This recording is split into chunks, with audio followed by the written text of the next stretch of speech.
नमस्कार, विंध्या टाइम्स में आपका स्वागत है। आखिरकार मध्य प्रदेश में कैबिनेट का विस्तार हो गया। राज्य मंत्री, कैबिनेट मंत्री सब ने शपथ ले ली, लेकिन इस बीच कुछ बड़े सवाल जो आपके बीच आने बहुत जरूरी हैं। और वो सवाल ये हैं कि विंध्य, जिसका एक मजबूत प्रतिनिधित्व रहा, विधानसभा चुनाव में बीजेपी के खाते में ज्यादा से ज्यादा सीटें विंध्य से गईं। रीवा जिले में 8 की 8 विधानसभा सीटों पर बीजेपी का कब्जा हुआ। इतनी बड़ी ताकत के बाद आखिर ऐसी क्या वजह थी कि रीवा का प्रतिनिधित्व इस बार कैबिनेट में, मंत्रिमंडल में नहीं हो पाया? ये एक बड़ा सवाल है। दरअसल जिस तरह से ये पूरी कवायद चली, पिछले महीने भर से लगातार मंथन चल रहा था, कैबिनेट में किसे जगह देना है, किसे इस बार मंत्री बनाया जाएगा, नए चेहरों की बात हो रही थी। अगर नए चेहरों की बात हो रही थी और उन तमाम लोगों को ड्रॉप करने की बात थी जो पहले मंत्री रह चुके हैं, 3 बार मंत्री रह चुके हैं, तो ऐसी परिस्थितियों में बहुत से ऐसे मंत्री बनाए गए हैं जो पहले भी कैबिनेट में रहे हैं। भूपेंद्र सिंह का नाम है, उसके साथ ही देखा गया गोपाल भार्गव का नाम है। सागर जिले से अकेले 3 मंत्री हैं। सिंधिया समर्थित गोविंद राजपूत मंत्री हैं। उसके साथ वहां से आज जब कैबिनेट विस्तार हुआ तो साफ तौर पर गोपाल भार्गव और भूपेंद्र सिंह को मंत्री बनाया गया। एक जिले में अगर 3 लोगों को मंत्रिमंडल में जगह दी गई है तो आखिर क्या वजह थी कि रीवा को अकेले छोड़ दिया गया? कांग्रेस की सरकार में यहां एक भी विधायक नहीं थे, इसलिए कोई मंत्री नहीं बन पाया।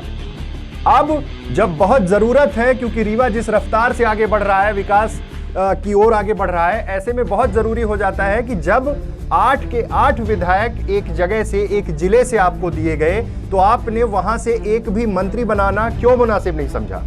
पहले राजेंद्र शुक्ल रीवा का प्रतिनिधित्व कर चुके हैं, इस बार कुछ और नामों की चर्चा थी, तरह तरह की चर्चाएं थी, लेकिन सवाल सिर्फ ये था कि किसी एक चेहरे पर सहमत होकर रीवा का प्रतिनिधित्व मध्य प्रदेश की राजनीति में पहले जैसा रहा है, एक डेवलपमेंट सोच के साथ जो काम हुए पहले, पिछले 15 साल भाजपा की सरकार रही, रीवा का प्रतिनिधित्व रहा, इस बार ऐसा क्यों हुआ?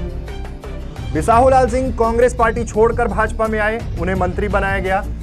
लेकिन रीवा, अगर एक पूरी पृष्ठभूमि देखी जाए कि रीवा में जिस तरह से 8 की 8 विधानसभा सीटों पर बीजेपी का कब्जा हुआ था, ऐसे में एक मंत्री तो रीवा से बनाना बेहद जरूरी था। फिर क्यों इस तरह के फैसले लिए गए? चंबल में ज्यादा से ज्यादा मंत्री चंबल और मालवांचल से बनाए गए। उपचुनाव में जाना है, चुनाव एक बड़ी मजबूरी है जिसके कारण इस तरह का मंत्रिमंडल विस्तार हुआ है। लेकिन इस तरह के विस्तार में अगर किसी एक जिले को इस तरह से छोड़ देना, जहां पर एक मजबूत vote bank Bharatiya Janata party का रहा हो, इसके क्या मायने हैं? आगे आने वाले समय में निर्धारित होगा कि आखिर इतनी बड़ी राजनीति रीवा के साथ क्यों हुई। आज तमाम सोशल मीडिया पर इस बात की चर्चा शुरू हो चुकी है कि जब इतना मजबूत प्रतिनिधित्व रहा, इस तरह का संगठन रहा, 8 के 8 विधायक जीत कर आए और वहां से किसी को मंत्री नहीं बनाया गया। सेम इसी तरह की कंडीशन सीधी के लिए हुई। सीधी में भी केदार शुक्ला और कुछ अन्य नामों की चर्चा थी, सीधी को भी ड्रॉप कर दिया गया। सिंगरौली के हालात देखिए, सीधी और सिंगरौली को इस बार बहुत उम्मीद थी कि हमेशा से सिर्फ चर्चाएं होती हैं कि सीधी और सिंगरौली का प्रतिनिधित्व होगा, जगह मिलेगी, लेकिन हालात ये हैं, आज सीधे सीधे परिणाम सामने निकल कर आ गए कि सीधी और सिंगरौली का प्रतिनिधित्व शून्य हो गया। किसी को जगह नहीं दी गई मंत्रिमंडल में। आगे भविष्य ही बताएगा कि किस तरह की ये परिस्थितियां निर्मित होंगी। इतने बड़े अंचल में विंध्य, जिसने इतना सशक्त नेतृत्व दिया, वहां से किसी को कैबिनेट में जगह न देना दुर्भाग्य की बात भी हो सकती है।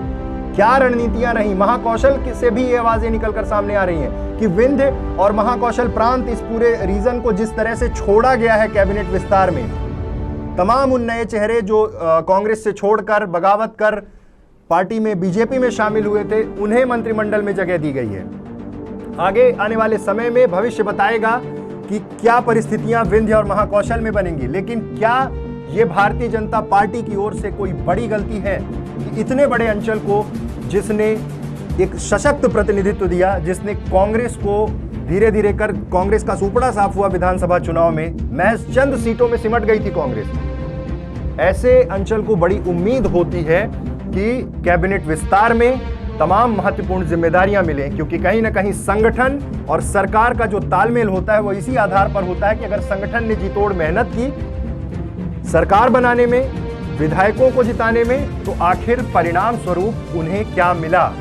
अभी जो आज की स्थिति है कि कैबिनेट में जगह नहीं मिली है। वहीं सागर के लिए शायद सभी नियम दरकिनार किए गए थे, तीन तीन कैबिनेट मंत्री एक ही क्षेत्र से, और विंध्य में हालात ये हैं, सतना से हालांकि अमरपाटन विधायक रामखिलावन पटेल को राज्य मंत्री बनाया गया है, लेकिन रीवा के प्रतिनिधित्व की बात बेहद जरूरी हो जाती है।